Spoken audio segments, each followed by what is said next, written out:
안녕하세요. 저는 중국에서 왔습니다. 한국어가 서툴어서요. 12일 날 도착해서 여태까지 특훈을 받고 지금 이 자리에 섰습니다. 의사 전달이 잘못되거나 혹은 표달이 좀 서툴 부분이 있으면 많은 양해를 부탁드리겠습니다. 저는 중국에서 80년 동안 살아온 김씨 가족의 김영건입니다. 경상남도 밀양군 산내면 남명리에서요 1940년에 노할아버지가 가족을 데리고 중국 흑룡강으로 북상하였습니다. 그해 장남인 저희 할아버지가 만 20세였습니다. 그 후부터 저희 가족은 중국 국적을 가지게 되었고 중국에서 지금까지 열심히 살아왔습니다. 2009년도 사업을 시작하여 중국에서 제일 큰 국제전산상 플랫폼 개발사로 커왔습니다. 이미 중국 국내에 2개 상장 회사를 가지고 있으며 또한 중한무역을 고집하여 중한무역의 제일 큰 플랫폼을 만들기 위해서 힘을 기울이고 있습니다. 중국이라고 하면 한국에서는 어떤 반응일까요? 1992년 중한수교에서부터 코로나 전 관광객이 2018년도에는 연인원이 869만, 2019년도에는 연인원이 1002만, 코로나 후에 지금은 회복 단계에 들어서고 있습니다. 연인원으로 누적 총수는 정확한 데이터가 없는데 누적하면 5천만 명은 훨씬 넘겠죠. 중국은 휘황찬란한 한나라 당송 문화를 거쳐 명나라 청나라 때부터 쇠락하기 시작하였고 청나라 민국 시대를 지내고 1949년 중화인민공화국이 건립되었습니다. 1918년 개혁개방을 거쳐 다시 눈부신 성적을 안아오고 아주 큰 중국 시장을 넓히고 있습니다. 옛 중국을 뒤돌아보면 고대 4대 발명, 제조술, 인쇄술, 화학, 화약, 지남침 4대 명작으로 보면 서유기, 삼국연의, 수호전, 홍로몽 이렇게 알려지고 있는 걸로 알고 있습니다. 현대에 들어서서는 유명한 것으로는 5G 기술, AI 인공지능, 빅데이터, 고속철도, 특히 고속철도는 2021년까지 3.6만 킬로미터로 초과하여 전 세계 제1위를 자랑하고 있습니다. 그 외에 또 전자지불, 중국에서는 나이 든 분뿐만 아니라 어린이까지만 해도 전자지불을 쓰고 현금이 지금 거의 사라지고 명함이 거의 사라진 상태입니다. 중국 전자상거래가 급속 성장할 수 있는 주요한 받침이 바로 5G 기술, 인공지능, 빅데이터와 전자지불의 발전입니다. 또한 중국에서 5G 고속철도, 전자상거래, 전자지불은 또한 현대 4대 발명으로 이야기를 나누고 있습니다. 5G 통신기술 방면에서 중국은 이미 세계 최대의 5G 네트워크를 구축하여 도시와 농촌 지역까지 커버했으며 2020년 말까지는 중국의 5G 사용자 수는 이미 2.6억 명을 초과하여 전 세계 5G 사용자 총수의 근 80%를 차지하였으며 이는 중국 5G 기술 보급과 응용 방면에 뚜렷한 진전을 가져왔고 세계적 범위에서 선두적인 지위에 처해 있음을 보여주고 있습니다. 5G 중국에서의 응용으로부터 중국 5G 분야에 할 수 있는 사업부터 먼저 간단하게 설명드리겠습니다.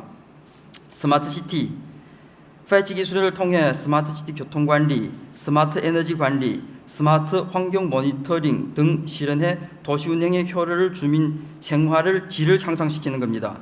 2025년도이면 중국의 스마트시티 시장 규모는 약 6,500억 불에 달할 것입니다. 공급 인터넷, 5G 기술을 이용하여 공장 설비 원격 감사와 관리를 실현하고 생산 효율을 높이고 제품 품질을 제고하는 것입니다.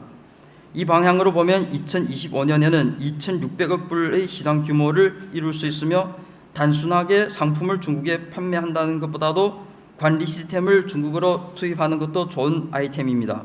자동운전, 5G 기술은 낮은 지연속의 속도와 높은 대역폭의 통신을 제공하고 있어 자동운전 차량의 실시간 교통정보와 협의 운전 기능을 제공하여 2025년 정도 가면 115억의 시장을 보며 세계 제일 큰 자동차 시장이 중국에서 이루어지고 있습니다. 일단 제가 전자상거래 설명 들어가기 전에요. 5G 기술과 여러 가지 기초 설명을 해드리겠습니다. 사무실 인터넷으로 보면 5G 기술을 통해 사무실 인터넷 설비가 고속 통신과 대규모의 연결을 실현해 스마트홈, 스마트 물류 등 분야에서의 응용을 효과를 향상시키는 바입니다. 이 시장 분야는 3,400억 불의 세계 1위 제조업 시장을 누리고 있습니다. 무인기로는 5G 기술을 이용해 무인기 고속통신과 원격 제어를 실현해 물류, 배송, 농업, 식물보호 등 분야에서 응용됩니다. 세계 제1위의 큰 무인기 시장도 중국에서 이루어지고 있습니다. 증강현실 게임 기술은 통해 여러 사람들이 실시간으로 상호작용하는 증강현실 게임을 실현하여 더욱 몰입적인 게임형 경험을 제공하고 43억 위엔이라는 3억 불이라는 시장 규모를 보이고 있습니다. 고화질 동영상 전송 기술은 높은 대역폭과 낮은 지연 시간의 네트워크로 큰 연결 제공의 고화질 동영상의 실시간 전송과 스트리밍 미디어를 서비스를 실현하고 있습니다. 2025년도에 들어가면 2,150억 불의 큰 시장을 보이고 있습니다. 지능농업은 5G 기술을 이용하여 농업 설비의 원격 감시와 관리를 실현하고 농업 생산 효율을 자원 이용 효율을 제고하고 있습니다. 세계 1위의 농업 시장 규모를 가지고 있는 나라로서 1,730억 규모의 시장을 이루고 있습니다.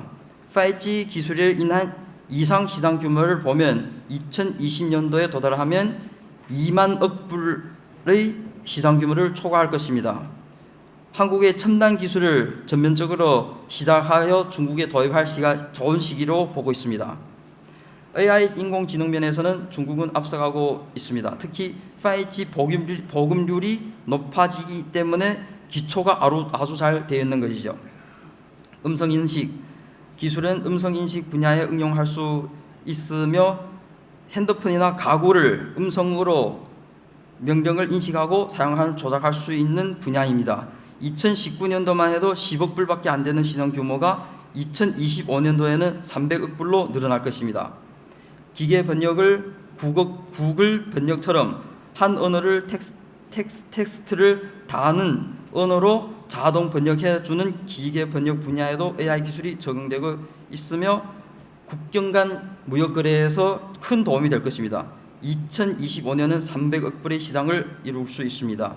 안면 인식으로부터 시작되는 우리 애플의 Face ID는 안면 인식 기술을 통해 휴대전화의 잠금과 결제가 가능하게 되었습니다.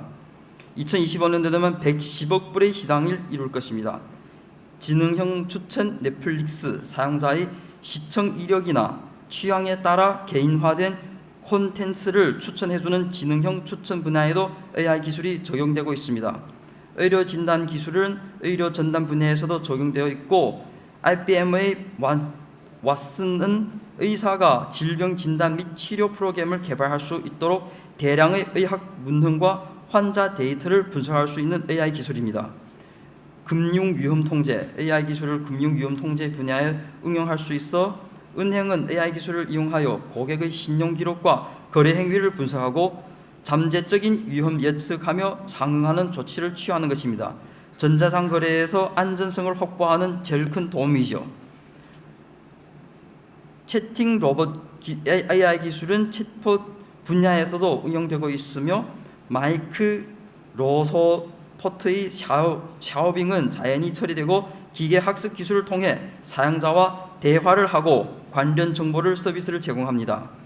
게임의 지능화는 인공지능 기술의 게임 지능화 분야에 응용되어 있으며 알파 멍멍이는 심층 합숙을 통하여 강화하여 인간 바둑 세계 챔피언을 이루고 있습니다.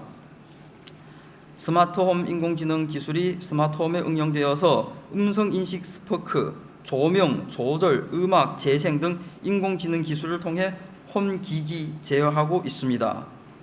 그 외에 빅데이터도 중국에 응용되어 있으며 빅데이터가 전자상 거래에 큰 도움이 되는 걸 설명드리겠습니다.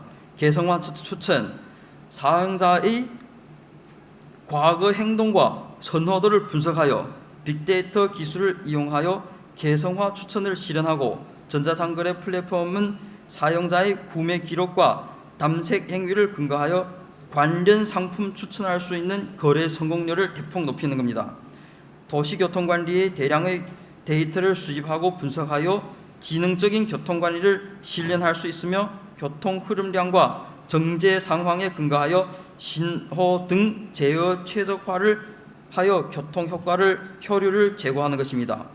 항공 스케줄링은 빅데이터로 항공편 데이터를 분석하고 항공편 지연 취소하고 가능성을 예측하고 항공편 개혁과 자원 배분을 조정하여 항공편 정사율을 높이고 있습니다.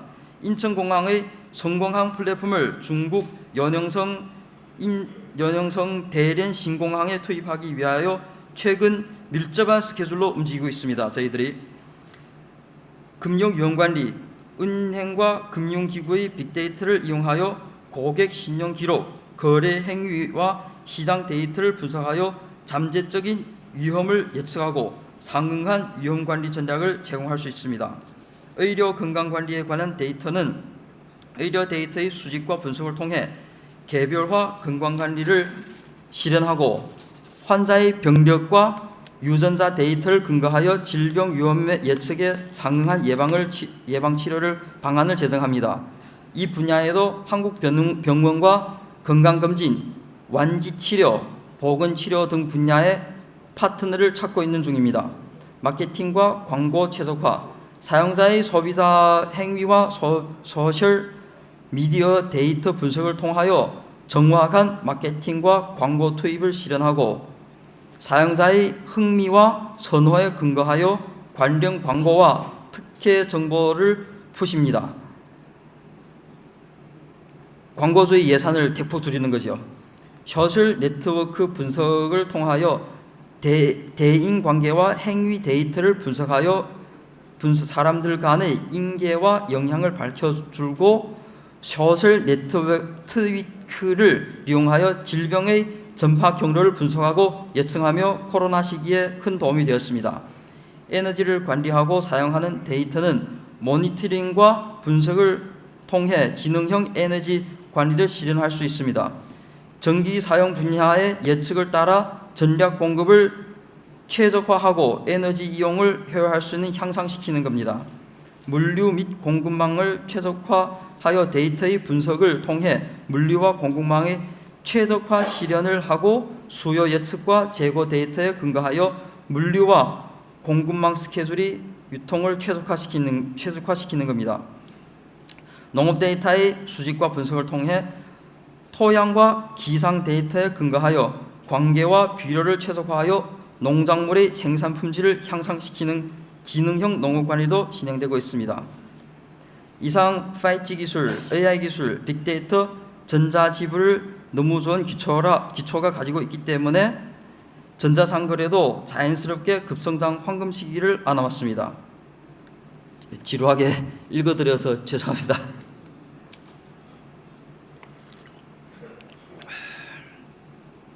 중국 전자상거래는 발전은 20세기 후반기 90년대로 거슬러 올라갈 수 있으며 몇 개의 역사적인 재미난 날짜들이 이루어졌습니다.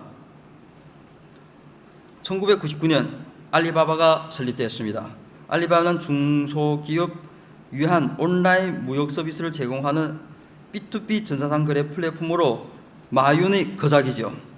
중국에서 가장 오래된 전자상거래 플랫폼 중에 하나로서 저희들도 알리바바를 통하여 중국에서 곰팡이 젤 등 유망한 플랫폼을 몇 개 상품을 유치하여 중국 국내의 상응 분야의 매출을 1위를 여러 개 이루었습니다.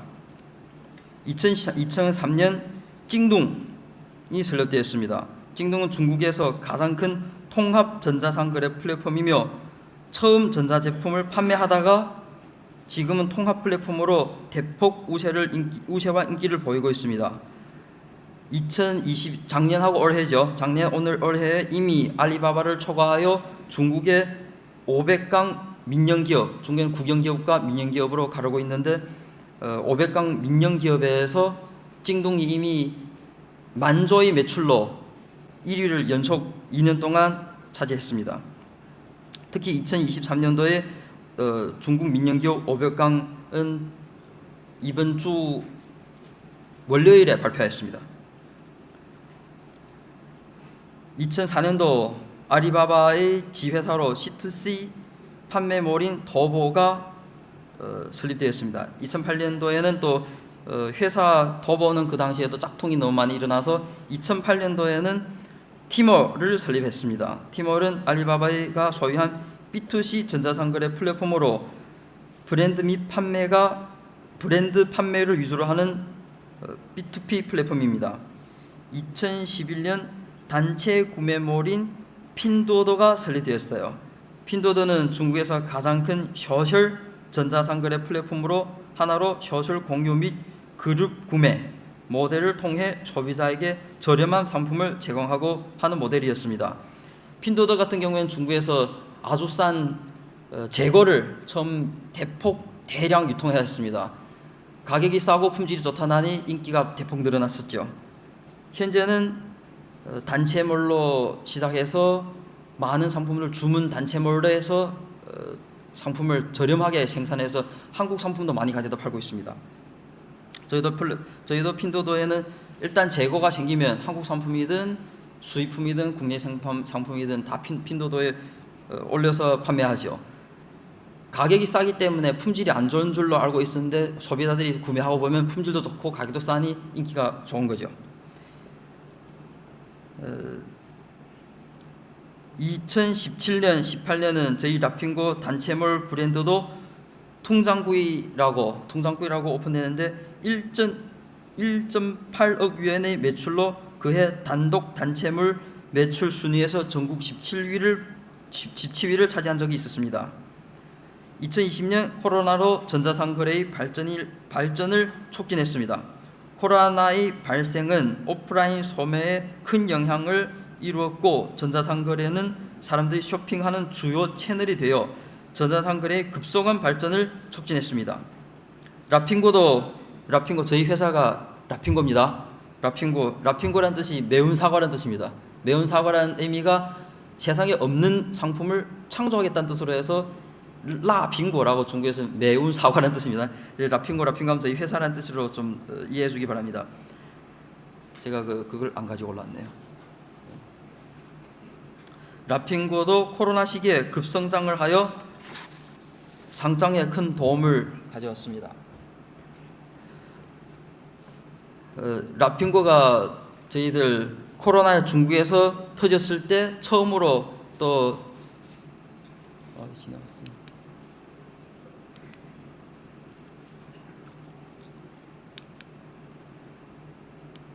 많이 지났네요.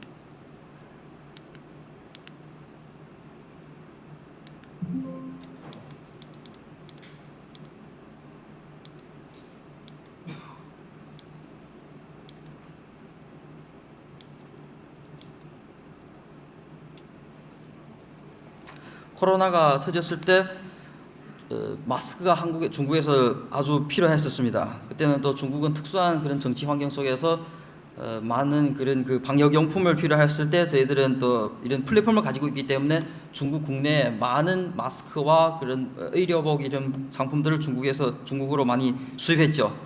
그 단계에 매출도 대폭 늘어나고 후에 중국의 코로나가 안정되고 한국에서 코로나가 긴장해서 마스크가 부족할 때 또 중국에 그때는 또 많이 풀렸습니다. 중국에 있는 마스크 등 상품들을 한국으로 많이 유통했어요.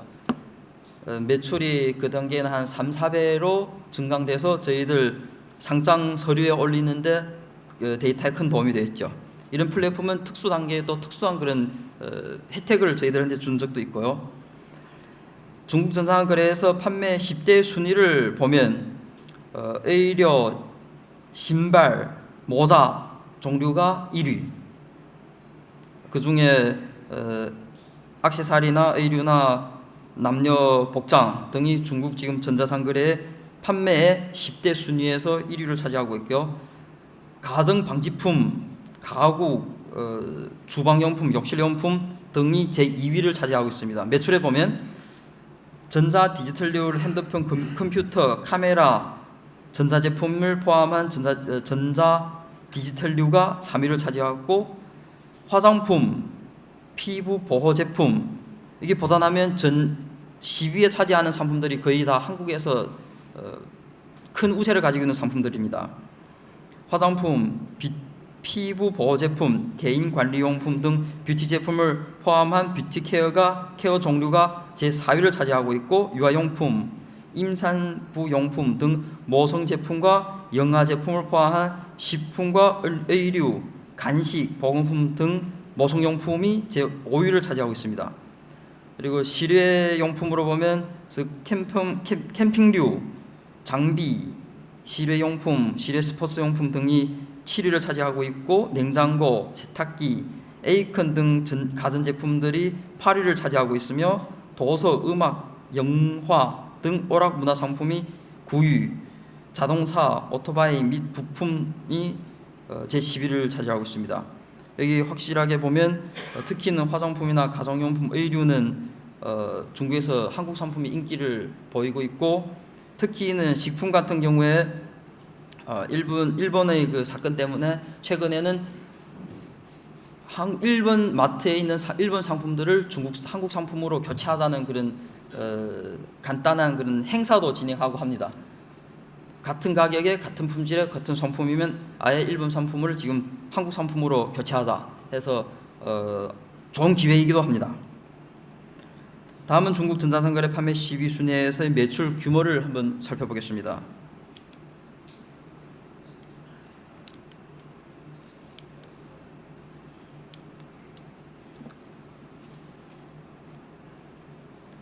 의류, 신발, 모자 시장 규모는 약 1조 5천억 위엔, 이거는 중국 돈으로 따지는 것이고요.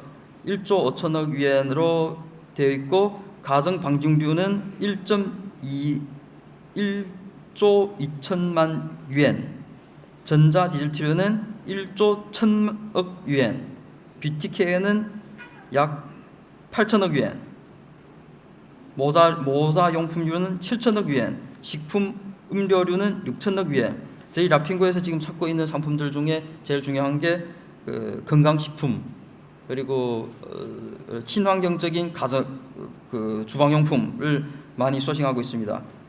캠핑류 5천억 위엔, 가전제품 규모는 한 4천억 위엔, 도서 음판류 3천억 위엔, 자동차 부품 한 2천억 위엔으로 시장 규모를 보고 있습니다. 중국 소비자들 상대로 해서 영업할 경우에는 전자상거래 시장의 시장 규모를 소비자군에 따라서 한번 살펴보면, 여성 소비자가 40%를 차지하고 있고요, 중산층 소비자가 30%를 차지하고 있으며, 청년 소비자 단체는 소비자 그룹의 20%를 차지하고 있고, 노인 소비자가 고령화 시대로 인하여 한 10%를 차지하고 있습니다. 재미있는 것은 여성 수영복은 중국에서 신강에서 제일 많이 팔리고 있고요, 내륙 도시에서. 남성용품은 일용품 매출에서 애완동물 용품 뒤에 있기 때문에 중국에는 남성은 멍멍이보다도 못하다는 농담도 있습니다. 중국 전자상거래의 미래를 살펴보면 모바일 전자상거래가 인기를 가지고 있고요, 스마트폰의 대중화와 모바일 인터넷 발달로 모바일 전자상거래가 주류 트렌드가 되었습니다. 소비자는 휴대폰을 통해 언제 어디서나 쇼핑을 할 수 있으며, 전자상거래 플랫폼을 모바일 단말기의 개발과 최적화를 강화할 것입니다. 소셜 전자상거래는 전자상거래 산업에서 떠오르는 모델이기도 합니다. 소셜미디어 플랫폼과 소셜 공유를 통해 소비자는 상품을 더 쉽게 발견하고 구매할 수 있으며, 더 많은 상호작용을 제공합니다. 개인화된 맞춤화 및 지능형 서비스로 빅데이터 및 인공지능의 적용으로 전자상거래 플랫폼은 소비자의 요구와 선호도를 더 잘 이해하고 개인화된 제품 추천 및 맞춤형 서비스를 제공하여 사용자 경험을 개선할 수 있습니다. 국제 전자상거래의 확대는 국제 전자상거래 기업 해외 시장을 계속 확장하고 외국 브랜드 및 공급망과 협력을 강화하여 국제 전자상거래의 발전을 촉진하는 것입니다. 동시에 중국 소비자들은 외국 상품과 브랜드에 더 많은 관심을 기울일 것이며, 국제 간 쇼핑 표준이 될 것이며, 라핑고의 핵심 경쟁력이기도 합니다. 국제 전자상거래 같은 경우에는 무관세, 위생허가를 면하고 직접 중국 내에 유통할 수 있는 그런 특허를 가지고 있기 때문에 또한 중국 국내의 국제저장거래 업체들한테도 인기가 많습니다. 오프라인 매장과 전자상거래의 플랫폼을 더욱 통합하여 온라인과 오프라인을 원활하게 연결시킬 수 있고, 소비자는 오프라인 매장의 제품을 체험한 후 이커머스 플랫폼을 통해 구매 및 배송할 수 있어 보다 편리한 쇼핑 경험을 제공할 수 있습니다. 이어서 중국 내 한국 기업들의 발전 현황을 공유해 보겠습니다.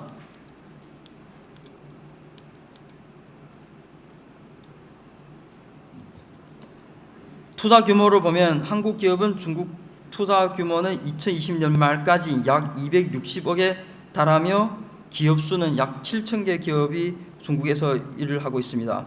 한국 기업들은 제조업, 서비스업, 금융 등 중국의 다양한 산업을 종사하고 있습니다.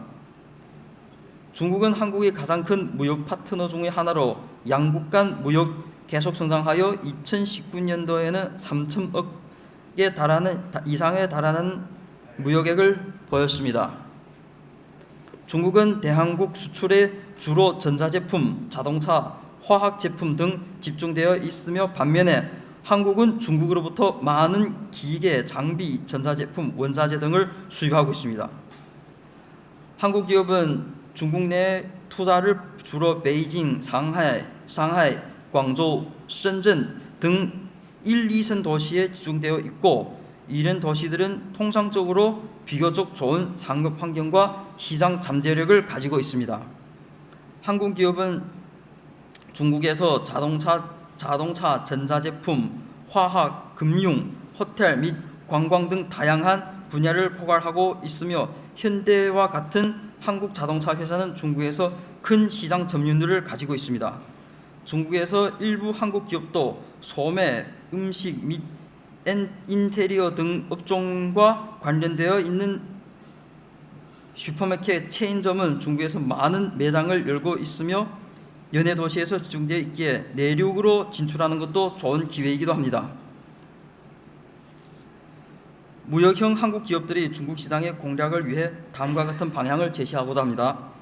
중국 시장에서 들어가기 전에 무역 기업은 중국 시장의 수요와 추세를 충분히 이해하고 중국 소비자와 수요 제품 선호 및 시장 규모 등 대한 정보를 기업이 중국 시장에 적합한 제품과 서비스를 결정하는 도움이 되겠습니다.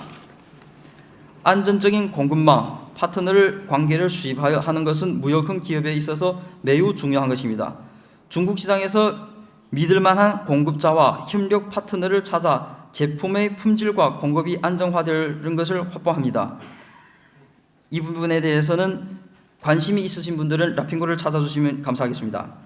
무역기업은 수출입 수속, 관세 규정, 품질, 표준 등 포함한 중국의 무역 정책 및 규정을 이해하고 기업의 무역 활동이 중국 법률과 법규에 부합되도록 보장하고 불필요한 위험과 문제를 피면하는 것입니다. 시작 시부터 변호사를 끼고 업무를 시작하면 큰 도움이 될 것입니다. 중국 시장에서 좋은 업무망을 수립하는 것도 매우 중요합니다. 업계 전시회에 참가하거나 비즈니스 협상을 하거나 업무 연락 등 세우는 것을 모두 업무망을 확대하는 효과적인 방법인 겁니다. 중국의 무역협회, 상회 및 관련 업계 조직과 관계를 맺으며 더욱 많은 시장 정보와 비즈니스 기회를 얻을 수 있습니다. 지난달 중국 청년기업가협회 대표단 34명이 인천을 방문한 적이 있습니다. 전국 각지 45세 이하 연매출 200억 이상인 젊은 기업인들이 구성된 방문단이었습니다. 이번 방문을 통해 중국 국영회사인 구롱이라는 통조림 브랜드는 1,200만 불을 투자하여 한국 시장을 개척하자고 계약을 하였습니다. 무역형 기업은 시장 보급과 브랜드 구축을 중시를 돌려야 합니다. 광고, 전시회, 온라인 플랫폼 등 통해 기업의 지명도를 높이고 브랜드 이미지와 신뢰를 구축하여 중국 시장에서 경쟁을 높이는 것입니다. 중국과 한국은 서로 다른 문화와 상업 습관을 가지고 있기에 무역형 기업은 반드시 중국의 비즈니스 예절, 의사소통 방식과 문화 차이를 이해하고 다문화 소통과 협력을 잘 해야 합니다. 무역기업은 중국 시장에 맞는 전략과 계약을 세우고 시장 반응과 변화에 따라 이를 조정해야 할 것이며 무엇보다도 중요한 것입니다. 전문 자문과 시장 연구의 지지를 구하는 것도 중국 시장 개척에 유익한 경로입니다. 특히는 변호사를 먼저 찾는 것이죠. 최신 데이터에 따르면 중국 제품이 한국 시장에서 일정 비율을 차지하고 있는 상품을 보면 중국 휴대폰 브랜드 화웨이가 한국 시장에서 약 2%의 점유율을 가지고 있으며 샤오미, 오포 등 한국 시장에서 상당한 매출을 보고 있습니다. 중국의 가전 브랜드는 메이디라고 아름다운 것이라는 뜻인데요. 한국 시장에서 약 5%의 점유율을 차지하고 있습니다. 특히 에어컨과 세탁기 분야에서도 거리 브랜드 등 한국 시장 내에서 상당한 판매량을 보이고 있습니다.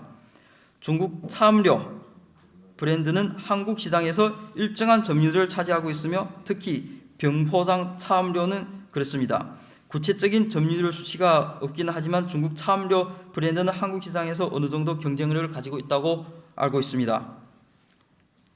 중국 제품이 한국 시장에 일정한 점유율을 차지하고 있는 비율을 보면 한국 시장에서 중국의 식품도 일정한 경쟁력을 가지고 보이며 라면, 콩 제품, 샤브샤브, 바닥 재료 등도 경쟁력을 보이고 있습니다. 특히는 이번 중국 청년 기업가 협회에 방문했을 때 온 기업 중에 중국의 통조림과 바이지우가 중국 특색으로 한국 시장에 유치하자고 준비하고 있습니다.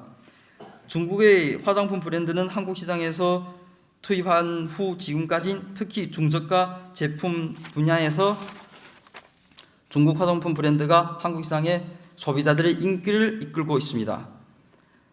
전자제품으로는 충전기, 데이터선 등 중국 전자제품 부품도 한국 시장에서 상당한 점유율을 차지하고 있으며 이런 제품들은 일반적으로 가격이 비교적 친민화되어 있기 때문에 일부 소비자들이 사랑과 소호를 받고 있습니다.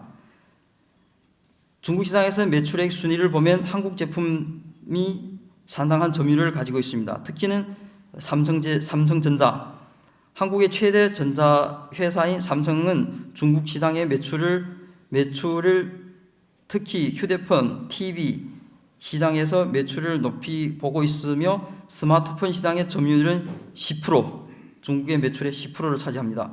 삼성전자는 중국 시장에 연간 수백억 유엔, 약 16조 원의 매출을 올린 것으로 추산되고 있으며 삼성은 중국 시장에서 스마트폰, TV, 냉장고, 세탁기 등을 주로 판매하는 제품의 높은 품질과 혁신적인 기술로 인기를 끌고 있습니다.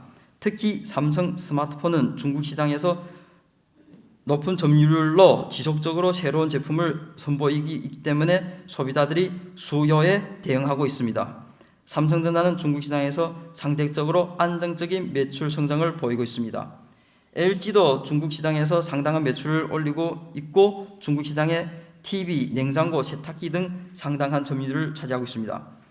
한국 화장품은 중국 시장에서 판매액이 비교적 높으며 아모레, 설화수, 이티하우스 등도 중국 시장에서 상당한 매출을 올리고 있습니다. 최근 마케팅 자료에 따르면 중국 시장에서 한국 화장품이 연간 매출은 약 수백억 유엔, 약 2조 원에 달합니다. 한국 화장품이 중국 시장의 인기를 끌고 있고 한국 화장품의 독특한 디자인, 높은 품질, 혁신적인 제품들로 많은 중국 소비자들이 사로잡고 있으며 한국 화장품 브랜드인 아모레, 설화수, 이티하우스 등은 중국 시장에서 큰 성공을 거두고 꾸준한 매출을 올리고 있습니다. 소비자들이 한국 화장품에 열광한 이유는 제품의 안정성과 세련된 포장과 다양한 제품이라는 덕분입니다. 이에 따라 중국 시장에서도 한국 화장품의 매출이 꾸준히 좋은 성적을 보고 있는 거죠. 한국 의류 브랜드 자라, H&M, 유니클로 중국 시장에서 매우 환영을 받고 있으며 최신 시장 데이터에 따르면 중국 시장에서 한국 의류 연간 매출액은 약 수십억 위엔에 달합니다. 한국 의류 브랜드는 중국 시장에서 성공하고 중국 시장의 일정한 점유율을 차지하였으며 지속적으로 신상품을 출시하여 중국 소비자들의 패션 욕구를 충족시키고 중국 시장에서 한국 의류의 매출이 성장세를 보이는 것은 중국 소비자들의 패션 감각과 한국 브랜드에 대한 인식이 덕분입니다. 또한 중국 시장에서 한국 식품의 판매액은 상대적으로 적지만 라면, 김치, 불고기 소스 등 한국 식품은 판매액은 어느 정도 가지고 있으며 중국 시장에서 한국의 김치는 연간 수십억, 약 2조 5천억 원에 달합니다.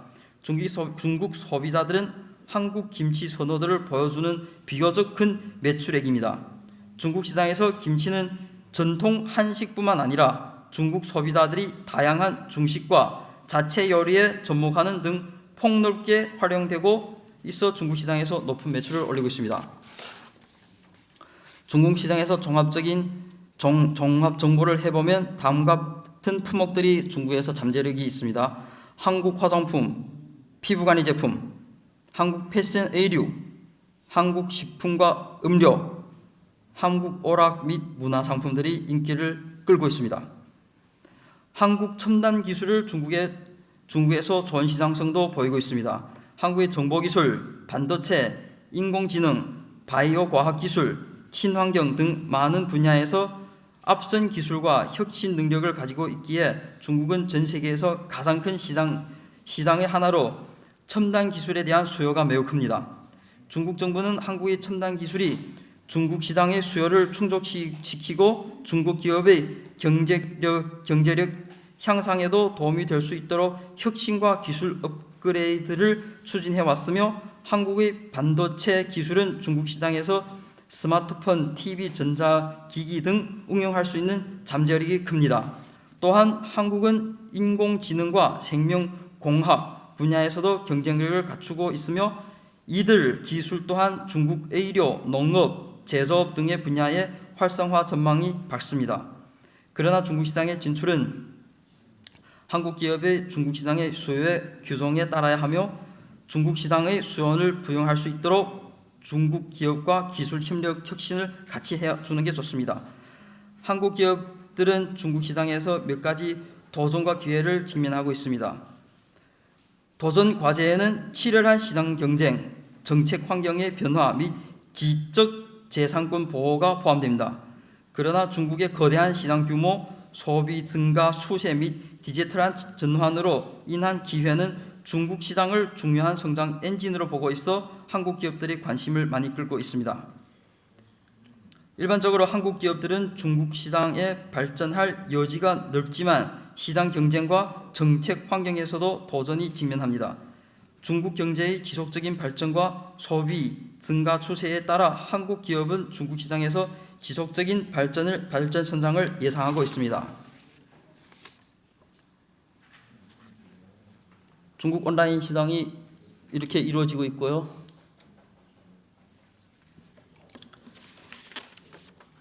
저희들 라핑고에 대해서 설명해 드리자고 하면 라핑고는 2009년도 중국 연영성 다롄에서 한국 신사복 브랜드 판권을 계약하여 재고 복장을 팔기 시작해 왔습니다. 2011년도 2년간의 어려운 마케팅을 통하여 40여 개 매장을 오픈하였고요. 한국의 거의 사라져가는 신사복 브랜드를 살렸습니다. 창업의 첫 자본금도 이때 누적된 것이고요. 그 후부터 저희들 라핑고가 재고를 잘 판다는 소문이 한국에 터져서 액세서리나 숙녀복 등등 재고가 생기면 저희들을 많이 찾아왔습니다. 2014년도 인터넷 판매를 시작했고 전문 중간간의 소비품을 온라인에 등록하여 판매하기 시작했습니다.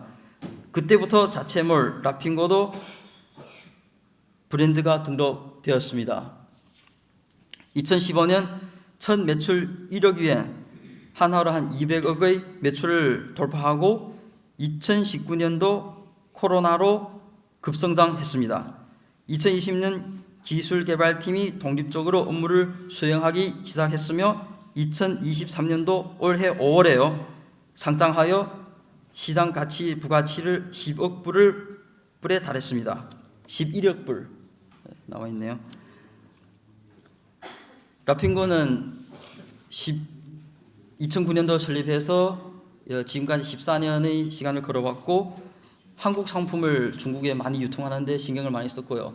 또 플랫폼도 그 분야에 저희들 플랫폼 등록해서 보면 정부의 플랫폼을 많이 추천하고 있는데 한국어 버전은 아주 잘 되어 있습니다. 일본어나 영어 버전보다 훨씬 잘 되어 있죠.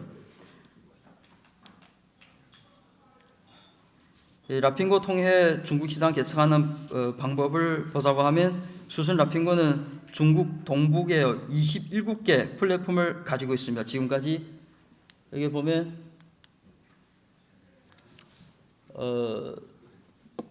여러 개 나와 있죠.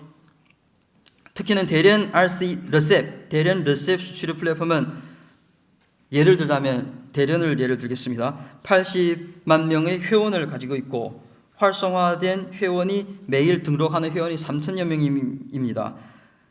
상품만 잘 맞으면 연간 브랜드당 매출을 2억 유엔, 400억 정도의 매출을 쉽게 이루죠.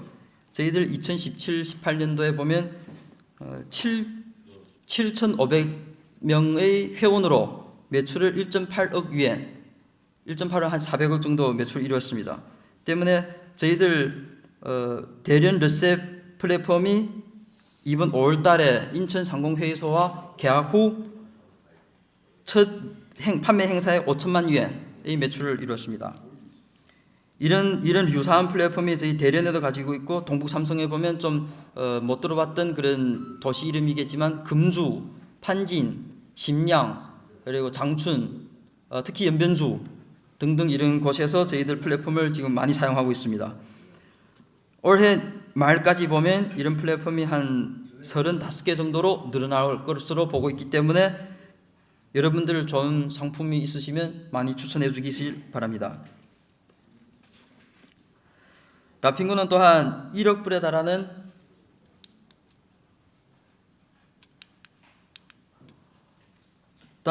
달하는 금융 공급 시스템을 움직이고 있습니다.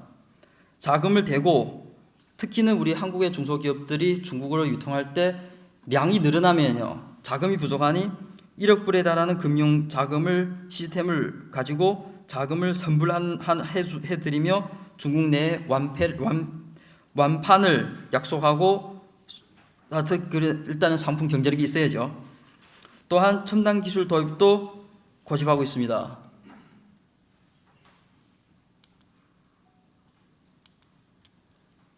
특히는 우리 어제 저희들 10일 날 도착해서 오후에 여수 운전을 5시간 해서 여수의 도시유전의 우리 광양 1호 공장을 보기 위해서 우리 운전 5시간 하고 우리 존경스러운 시스켄 주회장님이 운전하셔서요 우리 그까지 가서 현장 확인하고 또 들어오는 길에 우리 그 도시 이름이 잘 기억 안 나는데 지금 시공하고 땅에 그 기초를 받고 있는 그런 공장도 확인하고 해서 9월 25일 날에 저희들이 중국 전량에서 연영성 투자 박람회가 있습니다. 연영성 투자 박람회 할 때 1.5억 불이란 투자액을 저희들 중국에서 투자해서 도시유전이란 브랜드 플라스틱을 탑사로 우리 저온으로 300도 이하의 저온으로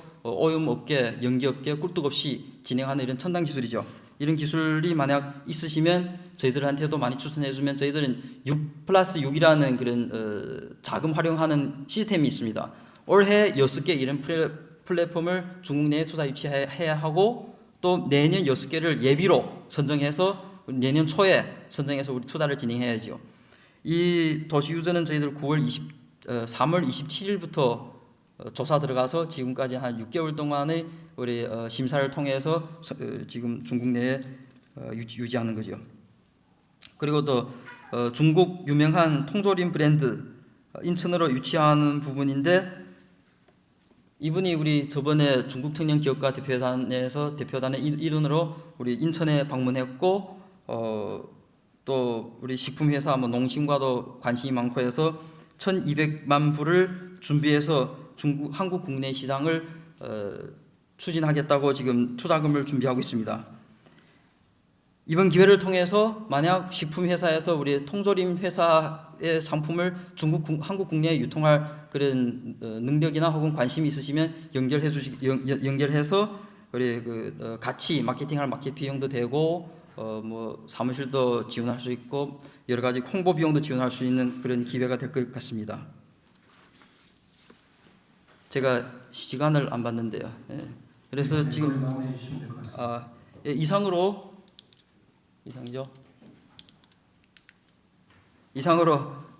제가 오늘 한국어가 좀 서툴어서요. 미안하고 죄송한데요. 저희 강연을 마치겠습니다. 감사합니다.